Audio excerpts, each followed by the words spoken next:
bonjour, bonjour, bonjour, bonjour, bonjour, bonjour, bonjour, bonjour, bonjour, bonjour, bonjour, bonjour, bonjour. Au revoir.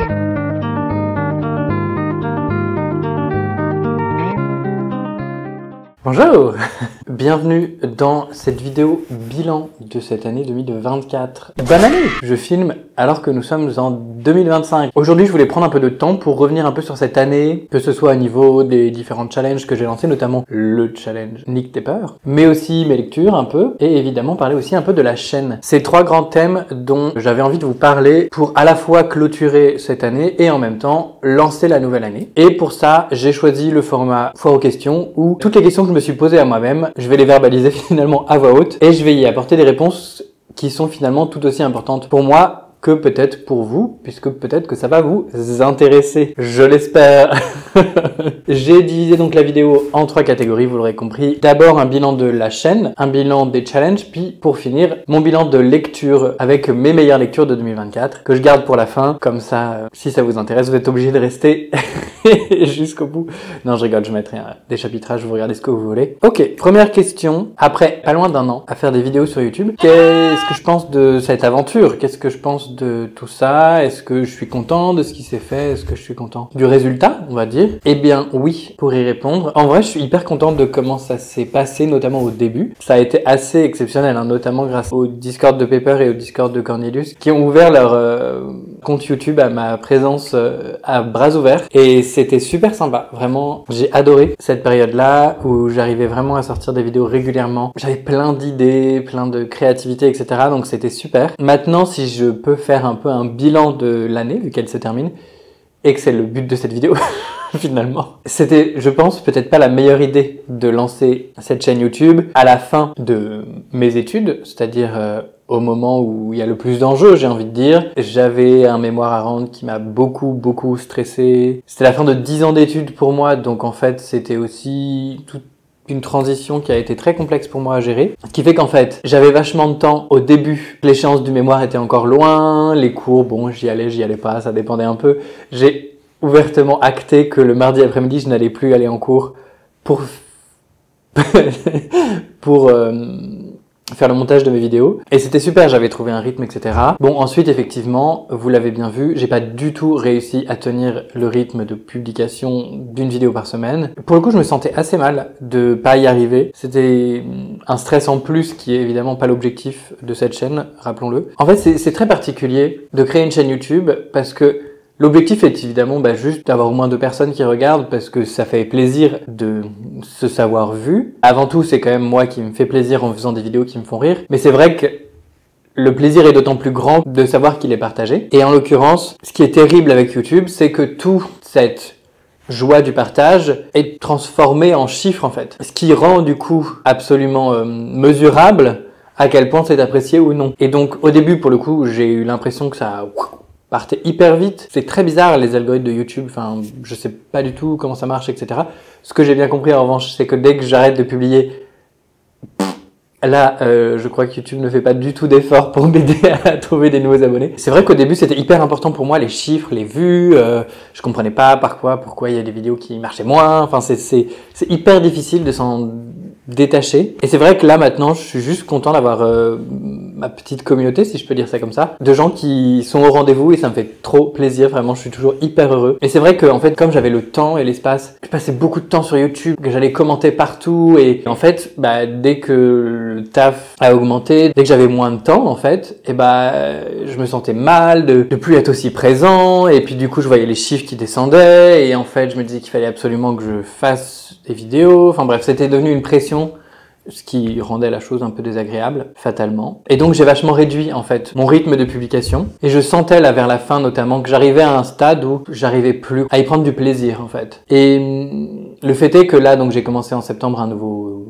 taf, je suis rentré dans le monde du salariat. C'est vrai que j'ai beaucoup moins de temps, évidemment, et je suis beaucoup plus fatigué quand je rentre, en tout cas le temps de s'adapter à ce rythme-là. Et donc, j'avais pas du tout envie de faire du montage. C'était vraiment devenu une tâche un peu bête et méchante, où j'en faisais un petit peu par-ci par-là, etc. Mais j'arrivais plus du tout à me motiver comme une activité créative, quoi. Donc, J'ai vachement réfléchi, il y a une vidéo que finalement j'avais presque fini et j'ai pas monté juste parce que j'arrivais pas à trouver les idées pour les intros. Parce que ça aussi, je me suis mis des pressions de malade, il fallait absolument que je fasse une intro rigolote parce que c'est devenu ma marque de fabrique.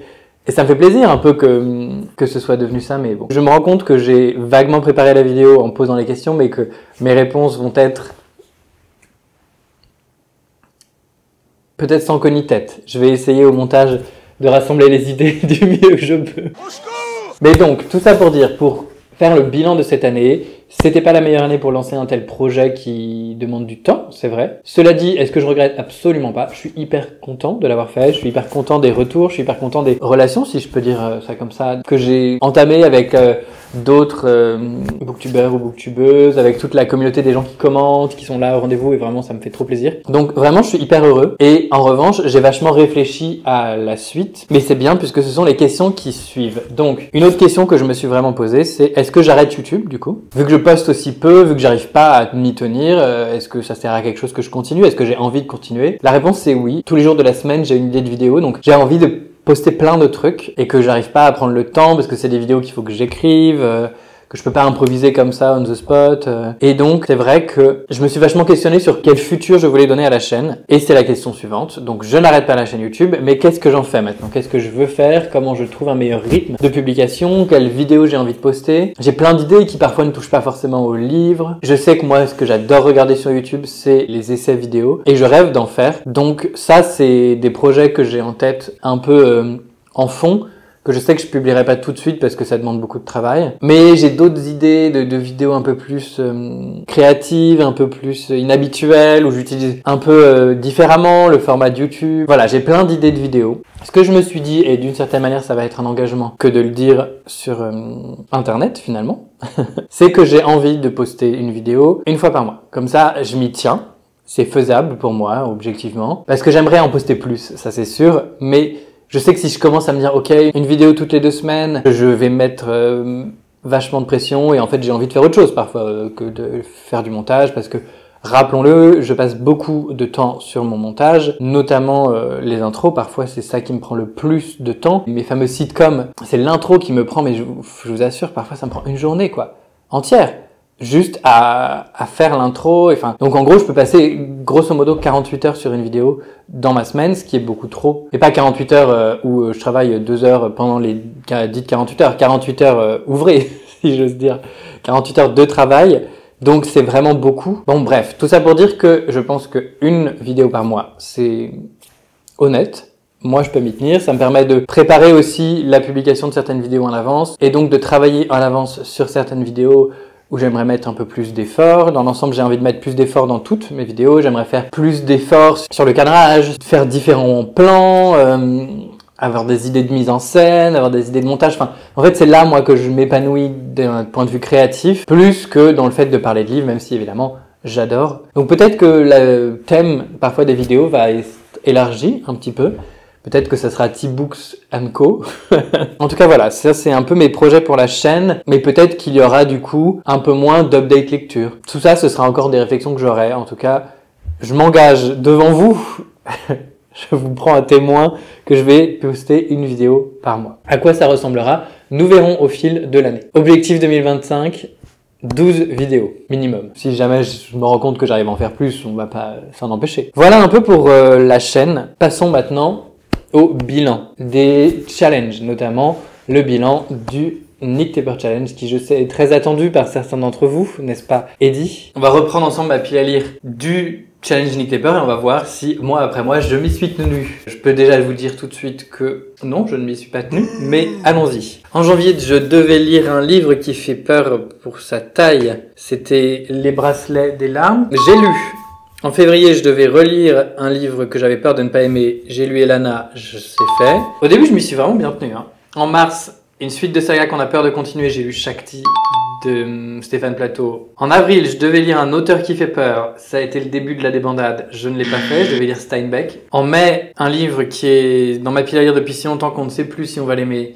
C'était 100 ans de solitude. Je ne l'ai pas lu. En juin, j'ai réussi. Un cadeau qu'on a peur de lire pour plein de raisons. C'était article 353 du code pénal, offert par Clara toujours, hein. On n'y échappe plus à celle-là. En juillet, c'était commencer une saga qui fait peur par sa taille. J'ai commencé l'Assassin Royal, mais je crois que je l'ai commencé en mars-avril, donc j'ai dû mélanger un peu les...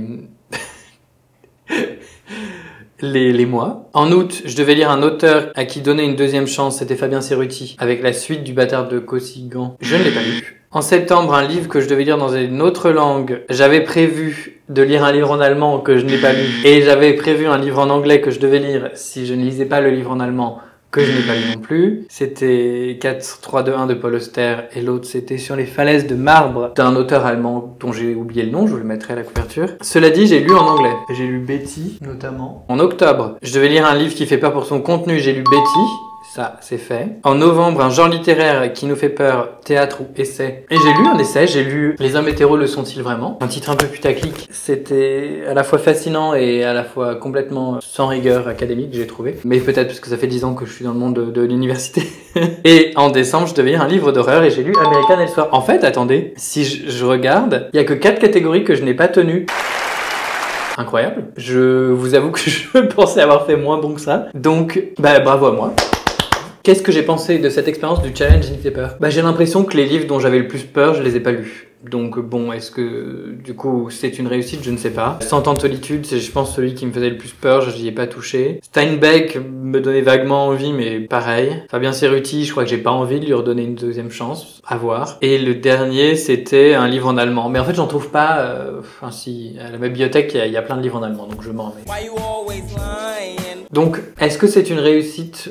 Oui, parce que du coup j'ai lu des livres que je laissais un peu traîner, genre Stéphane Plateau, j'avais pas envie de continuer, j'avais peur que ce soit nul. Betty, je le laissais traîner de ouf. American Elseworld, ça faisait 1 an et demi que je l'avais dans ma palle, enfin. Donc finalement ça a été quand même pas mal. La question maintenant que tous les Français se posent, c'est y aura-t-il une édition 2025 du challenge Nick Pepper? Est-ce que j'ai envie de relancer l'expérience, que ce soit pour moi ou pour vous autres, les abonnés? J'aurais pu réfléchir à la réponse avant de tourner cette vidéo. The level of unprofessionalism, far too much. En fait, je vais vous expliquer un peu mon rapport au challenge. J'aime beaucoup, j'ai dit 20 000 fois, faire rentrer des livres dans des catégories, ça me fait plaisir. Mais quand il s'agit ensuite de me tenir à mes lectures et de me tenir à cette forme d'engagement dans mon plaisir à lire des livres qui ont été décidés à un instant T, ça je suis assez mauvais parce que souvent en fait, je change d'envie de lecture à chaque livre que je lis. En fait, je me rends compte, je tourne beaucoup les genres littéraire. J'ai du mal à rester dans un genre littéraire pendant 6 mois. Donc forcément, c'est compliqué pour moi de me tenir à une pile à lire. En fait, la vraie réponse à ça, c'est que je crois que j'aimerais bien relancer le challenge Nick Pepper. Je sais en revanche que j'ai un rythme de publication assez lent, ce qui fait que là, je n'ai pas tourné de vidéo pour lancer le challenge. On est déjà le 4 janvier, donc s'il faut que je filme, que je monte cette vidéo, elle va probablement sortir en février, quoi. Et donc le mois de janvier sera squeezé. On peut faire un challenge Nick Pepper sur 11 mois. Peut-être que je peux faire ça, tout simplement. Donc la réponse en fait c'est oui. J'ai envie de relancer le challenge Nick Pepper, j'ai envie de me re-challenger un peu à lire des livres qui me font peur et à cette fois-ci tenir sur ceux que j'ai vraiment peur de lire. Laissez-moi donc reprendre les questions. C'est vrai que j'ai pas fait de bilan pour le pack et le Cocorico Challenge, j'ai pas fait de bilan pour le Shining Spring Challenge qui est je pense celui que j'ai le moins bien réussi, mais c'est pas grave. Et donc la question c'est est-ce que j'allais faire d'autres challenges? Est-ce que j'allais me lancer dans typiquement, je sais pas si Flowfly relancera le Shining Spring ou le pack ou toutes ces choses-là, je ne sais pas. Ça va être un peu en lien avec une autre question qui va nous faire passer à une autre catégorie dans une très belle transition. C'est quels sont mes plans un peu pour mes lectures en 2025? Qu'est-ce que j'ai envie de faire? Qu'est-ce que j'ai envie de lire, tout simplement? C'est vrai que là, je me rends compte, à force d'être un peu plus attentif à mes habitudes de lecture, déjà que j'ai beaucoup moins lu cette année que l'année passée. Il y a eu tout un moment où je sentais vraiment cette obligation à lire, qu'il fallait que j'avance. Je lisais 3 livres en même temps. C'était vraiment pas viable. Là, j'ai vraiment l'impression d'avoir trouvé mes petites habitudes de lecture. Je suis content. Et c'est vrai que l'idée de rajouter de la pression dans mon quotidien autour de la lecture me paraît un peu chiant. Donc tous ces challenges de il faut en lire un certain nombre, ou tous les challenges de lecture où il faut des catégories, etc. Je sais pas si je m'y tiendrai à part le mien, parce que bon, voilà, c'est le mien. Enfin, en fait, j'ai peur de me freiner dans mon plaisir de lire, tout simplement. J'ai envie d'aller explorer plein de différents plaisirs dans la lecture. Je ne veux pas me donner de pile à lire pour le moment en 2025. En fait, j'ai vraiment envie de surfer sur mes envies, plutôt que sur il faut lire ça, il faut lire ça, il faut faire ça. Je me mets ce petit challenge d'aller un peu sortir de ma zone de confort avec le challenge Nick Pepper, c'est un peu tout l'intérêt. Mais au-delà de ça, pas d'objectif de lecture. On se laisse porter. Et voilà. On arrive à la fin de cette vidéo et donc on arrive à ce qui vous intéresse peut-être le plus ou peut-être le moins. Qui sait, mes meilleures lectures de l'année. Et pour ça, je vais reprendre Goodreads. Si vous voulez les updates un peu en live de ce que je lis, de ce que je pense de mes lectures, n'hésitez pas à aller voir sur Goodreads parce que je suis assez régulier et assez assidu sur mes lectures sur Goodreads. Donc généralement, vous avez les infos plus rapidement que si vous les voulez en vidéo. Il n'y aura pas de tier list cette année, il n'y aura pas de top. C'est toutes les lectures que j'ai aimées de janvier à décembre. Vous allez suivre ce voyage avec moi. Bref, commençons. J'ai adoré évidemment American Elsewhere, dont je ne vous ai pas parlé puisque j'en ai parlé dans la vidéo que je n'ai jamais postée. J'ai trouvé ça génial, notamment parce que c'est hyper chelou et c'est jamais chelou de la manière dont je pensais qu'il allait être chelou. C'était vraiment toujours surprenant, c'est hyper haletant. Dans l'ensemble, ça se lit super vite. En fait, c'est à la fois inquiétant et parfois très fun, c'est très coloré pour un livre d'horreur, je trouve. C'est pas du tout ce à quoi je m'attendais au départ. Donc c'est l'histoire là d'une nana qui récupère une maison dont elle hérite de sa mère qui s'est suicidée et on imagine voilà un village où tout le monde chuchote derrière son dos, où il pleut tout le temps et blablabla, il y a plein de mystères et tout. Là en fait c'est hyper coloré, c'est toujours sous le soleil, c'est très fun. Si vous avez envie de découvrir tout ce qui est un peu la fiction étrange, la weird fiction, je trouve que c'est super parce que à la fois c'est très chelou et c'est pas du tout habituel, donc ça nous sort beaucoup de nos zones de confort et en même temps ça donne beaucoup de réponses. Là où prenons l'exemple d'Annihilation de Jeff Vandermeer, et ben bon courage si vous voulez des réponses. Même si c'est exceptionnel, allez lire la trilogie, c'est génial. Mais donc ça, c'est parfait pour ceux qui voudraient débuter, je trouve, puisque du coup, on a quand même un ensemble de réponses aux questions que pose le livre. Même si, bon, moi, j'ai trouvé la fin un peu trop blockbusters, Transformers de Michael Bay à la fin, mais très fun, très très fun. Je vous en ai déjà parlé, évidemment, mais j'ai lu Vita Nostra. C'était tellement bien. J'en ai fait une vidéo dédiée, donc par pitié, allez la voir si ça vous intéresse. J'ai beaucoup aimé aussi Demain les chiens. J'en ai pas mal parlé dans un de mes épisodes de sitcom que je vous inviterai à aller regarder. C'est un recueil de nouvelles où on voit en fait le déclin de l'humanité petit à petit et comment elle en vient à disparaître et comment une société de chiens en vient à prendre le relais. Très méditatif, très philosophique, parfois un peu perché, mais c'était vraiment beau. Et je crois que ce qui m'a le plus touché, c'est le témoignage de l'auteur et comment il voit son œuvre, comment il pense ses thématiques. C'était vraiment superbe. Ça, j'ai vraiment envie de vous en faire une vidéo dédiée et d'aller vraiment en profondeur sur une analyse des thématiques. Donc, ça fera peut-être partie des vidéos que vous verrez passer dans les fameuses 12 vidéos qui sont prévues pour 2025. J'ai aussi lu Les Oiseaux du Temps d'Amal El-Motar et de Max Gladstone. Waouh! C'était génial, c'était vraiment très très beau, j'ai adoré la poésie, j'ai adoré à quel point c'est vraiment universel dans ce récit d'une rencontre en fait vraiment. On suit donc deux agentes de deux agences temporelles différentes qui s'envoient des lettres à travers le temps. On les voit tomber amoureuses l'une de l'autre. Et si on accepte de ne pas tout comprendre et de se laisser juste porter par la poésie, des images, par les allégories, par les métaphores, par toutes les figures de style et dans l'ensemble par toute l'imagerie et le champ lexical qui est développé dans ce texte, moi je trouve ça magnifique. Mais en revanche, je comprends fois 10 000 pourquoi les gens peuvent y être complètement insensibles. On continue avec Fleabag, le scénario écrit de la série. Je vous invite surtout à aller regarder la série, mais si vous aimez tellement la série que vous voulez un peu plus vous plonger dans cette histoire, bah, je recommande la lecture du scénario parce que la série va très vite et elle prend pas beaucoup de temps pour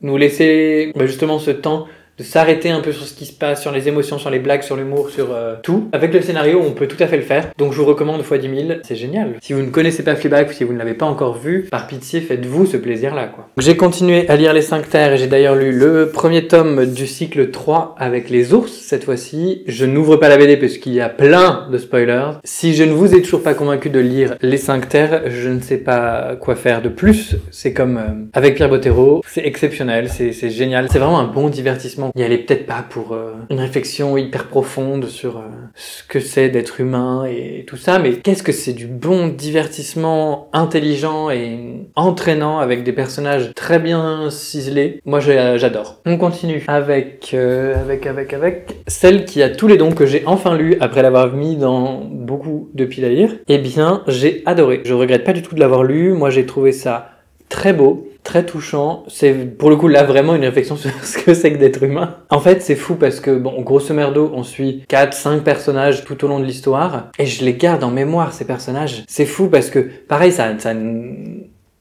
révolutionne pas vraiment le genre du zombie, ça révolutionne pas grand chose en fait, mais ça fait son travail si bien que je trouve que c'est vraiment une œuvre qui sort du lot. C'est vraiment les interactions entre les personnages qui font l'histoire et qui font qu'on s'y attache et qu'on veut voir comment ils vont continuer à interagir en fait tout simplement. La fin est intéressante. C'est vraiment bien, c'est vraiment bien. Ok, on va essayer d'accélérer un peu puisque je vois que ça va faire bientôt 1 heure que je tourne. J'ai lu Nous parlons depuis les ténèbres et j'ai beaucoup aimé. Dans l'ensemble, c'est que du talent, c'est vraiment génial. Il y a évidemment des nouvelles auxquelles j'étais plus sensible, mais qu'est-ce que c'était bien, en vrai, enfin c'est vraiment bien, il y en a des très intelligentes, notamment j'ai beaucoup aimé Tu aimes les enfants qui parle de pédophilie. J'ai trouvé que c'était un coup de génie au départ, j'ai trouvé que c'était un peu en revanche too much à la fin. Elle a pris une décision qui je trouve enlève un peu de l'horreur insidieuse et quotidienne du début pour en faire vraiment un méchant Disney quoi. Enfin, peut-être Disney n'est pas le bon terme pour décrire cette personne, mais bon, au secours. J'ai vraiment le don de pas utiliser les bons mots. Non, il y a vraiment beaucoup de très bonnes nouvelles. J'ai adoré, je pense ma préférée, c'est Petite sœur des fauves de Aurélie Wallenstein, qui m'a donné vraiment envie d'aller lire plus d'écrits de cette femme. Donc, vraiment, je vous recommande ce petit recueil de nouvelles qui se lit en plus assez vite. Le cœur des femmes de Aude Mermillot, dont je vous ai déjà parlé dans un épisode de sitcom. C'était génial, c'était touchant, c'était beau.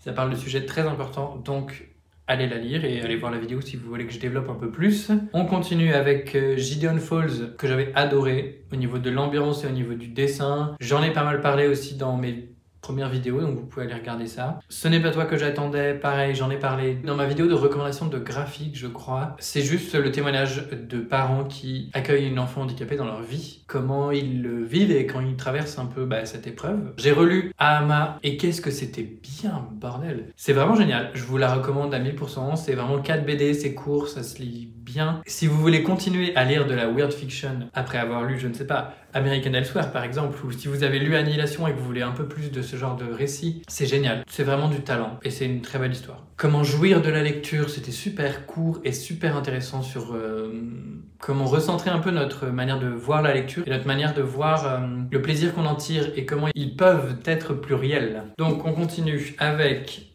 Shakti de Stéphane Plateau, Méjo de Stéphane Plateau et Dévoreur de Stéphane Plateau, qui sont 3 œuvres de cet auteur que j'ai lu cette année et que j'ai adoré. C'était vraiment trop bien. C'est la suite pour Shakti et Méjo de l'histoire des Sentiers des Astres. Pour Dévoreur, c'est 2 nouvelles qui se passent dans l'univers. En fait, c'est fou parce que dans l'ensemble, il faut juste faire confiance à Stéphane, qui sait raconter des histoires. Il faut arrêter de se projeter dans qu'est-ce qui va se passer, il faut se laisser porter parce que il se fait ça si bien en fait. Je m'attendais à beaucoup de choses pour le tome 3 notamment et c'est pas du tout ce qui s'est passé. Et donc il y avait un peu de déception mais en même temps c'était si bien écrit que je pouvais juste que apprécier l'expérience. Et c'est vrai qu'en fait si j'arrête d'essayer de dire ce qui va se passer, si je me laisse juste porter, c'est génial. J'ai évidemment lu, j'en ai parlé aussi beaucoup, L'Assassin Royal de Robin Hobb, première époque, intégrale numéro 1. C'était génial. J'en ai longuement parlé dans d'autres vidéos, donc je vous invite à aller les regarder pour qu'on aille un peu vite. J'ai adoré Pluto de Naoki Urasawa. Pareil, je vous le recommande, j'en ai aussi beaucoup parlé, donc je vais pas revenir dessus éternellement. Évidemment, Cher Connard, exceptionnel. J'en parle beaucoup dans mon vlog de déménagement, donc vous pouvez aller voir ça. Chinese Queer, pareil, j'en parle à ce moment-là. J'ai lu Transition, journal d'Anne Marbeau, qui raconte le quotidien d'une mère et son cheminement personnel pour accueillir la transition de son enfant. Et c'était extrêmement touchant et très intéressant sur toutes les réflexions, puisque c'est une scientifique, une biologiste qui s'intéresse justement à la sexualité des animaux, donc c'est particulièrement intéressant sur l'argument de est-ce que c'est naturel ou pas. Enfin, je vous la recommande. Elle est super et très touchante. J'ai commencé Hirayasumi. Oh mon dieu, je ne m'attendais pas du tout à ce que ce soit aussi bien. C'était exceptionnel. Je suis un gros rageux parce qu'il n'y a jamais la suite à la bibliothèque, donc je crois que je vais finir par me l'acheter. Dans la lignée de Hirayasumi, je vais en parler maintenant, j'ai lu les 4 tomes de Mauvaise Herbe du même auteur. J'ai pleuré à la fin, toutes les larmes de mon corps. C'était trop beau. C'est vraiment une très belle histoire. En revanche, ça parle d'un sujet très dur qui est la prostitution infantile. Donc, accrochez-vous un peu parce que c'est dark par moment. Mais qu'est-ce que c'est lumineux aussi. Oh, c'était magnifique. Vraiment, je recommande à fond Les Ballons. C'est mon frère qui m'en a parlé et qui m'a dit de le lire. Et donc, je le remercie beaucoup. J'ai lu Ne m'oublie pas de Alix Garin, dont tout le monde parle sur internet. J'ai enfin lu. Oh là là. C'est vraiment un graphique parfait. Le dessin est vraiment beau et sert vraiment l'histoire. Très bien écrite, très bien rythmée et très touchante. Enfin, c'est vraiment une réussite de A à Z sur tous les terrains. Donc, offrez-le, lisez-le, c'est très très beau. Peut-être quelques mentions honorables avant de finir pour Numérique des Djatchenko, que j'ai lu il y a même pas 2 semaines. C'était vraiment génial. Mais je trouve qu'il y a quand même quelques éléments qui font que c'est un peu moins bien que Vita Nostra. Notamment l'ambiance qui est un petit peu moins maîtrisée. Ça se passe plutôt effectivement dans le monde du numérique. Sans blague, c'est dans le titre. Dans Vita Nostra, on est vraiment dans une ambiance, dans ce petit village, dans cette école. Donc on est vraiment plongé dans quelque chose. Là, c'est beaucoup plus flou, là où on se trouve. Après, vous me direz, c'est un peu le thème du livre. Le côté flou du réel, du virtuel, etc. Hyper inventif, hyper ingénieux, hyper imaginatif et créatif. Je fais que des synonymes, mais c'est vraiment très bien. Toujours haletant le rythme des Djatchenko. Mais aussi, il y a eu des petits moments où j'arrivais pas trop à savoir où est-ce qu'ils voulaient nous emmener avec l'histoire. Toujours des thématiques qui sont passionnantes. Des interprétations qui peuvent aller à des kilomètres, j'adore ça. Et c'est vrai, un des défauts pour moi de ce livre, c'est que tout ce qui se passe en dehors de la relation un peu duel entre le personnage principal et son mentor, on sent qu'ils ont mis beaucoup moins d'efforts là-dessus. Du coup, dès qu'on en sort un petit peu, on voit la petite chute de qualité. Mais sinon, exceptionnel. Betty, dans les mentions honorables, c'est pas un coup de cœur comme l'a été L'été où tout a fondu. Il y a 2 choses qui ont affecté mon expérience de lecture. Peut-être 3. La langue, je pense que le lire en anglais était peut-être pas une bonne idée, puisque ça met un peu une distance quand même malgré tout avec le monde émotionnel. Et c'est vrai que la traduction en français de L'été où tout a fondu ne m'avait pas du tout choqué, et au contraire m'avait plutôt emballé. J'ai été un peu déstabilisé par le rythme aussi que j'ai trouvé un peu lent, il faut le dire. Dans L'été où tout a fondu, on sait qu'on va vers un point B en commençant à un point A, et donc on suit le déroulé de l'histoire. Là, en fait, on sait pas où on va. Ce qui fait que par moment, on suit le quotidien de Betty, ok, mais pourquoi? Et un autre des éléments, j'en ai un petit peu parlé, je crois, dans la pile à lire du Pumpkin Autumn Challenge, mais donc c'est un livre qui parle d'inceste, et je m'attendais à ce que ce soit de l'inceste, micro-spoiler, le père contre sa fille. Ce n'est pas ça. Je vous le dis peut-être, comme ça, au moins vous ne ferez pas l'erreur que j'ai faite, à savoir passer la moitié du livre à ne pas aimer le père alors qu'il est vraiment le cœur de l'histoire, par peur de le voir toucher sa fille, voire pire. Et en l'occurrence, c'est pas ça ce qui se passe. Donc aimez le père dès le début, ne faites pas comme moi. Bon, et si je devais en choisir une, ce serait Vita Nostra. C'est Vita Nostra, mon top 1, mon number 1. Je le reconnais humblement. Cela dit, j'ai vraiment adoré toutes ces lectures dont je vous ai parlé quand même. N'allons pas non plus mentir. Bref, merci d'avoir pris le temps avec moi de faire un peu ce bilan d'année. J'ai beaucoup parlé, donc j'espère que j'arriverai à réduire cette vidéo quand même au plus court pour vous. J'espère que vous avez un peu suivi mes réflexions qui partaient dans tous les sens. J'espère que vous n'avez pas été noyé par toutes ces lectures que je vous ai sorties de manière un peu sans organisation. Merci d'avoir regardé la vidéo, merci si vous êtes encore là. On se retrouve mensuellement cette année. Moi je vous dis en tout cas du coup à très vite. Merci encore d'être là, merci d'avoir été là pour certains depuis le début. Merci à tous ceux qui sont arrivés plus tardivement, enfin je m'en fous, c'est tout aussi bien. Je suis hyper heureux de savoir qu'il y a des gens qui sont contents de voir mes vidéos, qui attendent que je revienne. Ça me paraît un peu lunaire, mais vraiment merci beaucoup. Je suis hyper touché, je suis hyper content de cette chaîne YouTube, je suis hyper content de cette aventure et de voir où est-ce que ça va m'emmener. Je vous souhaite encore une bonne année et je vous dis à très vite. Bye!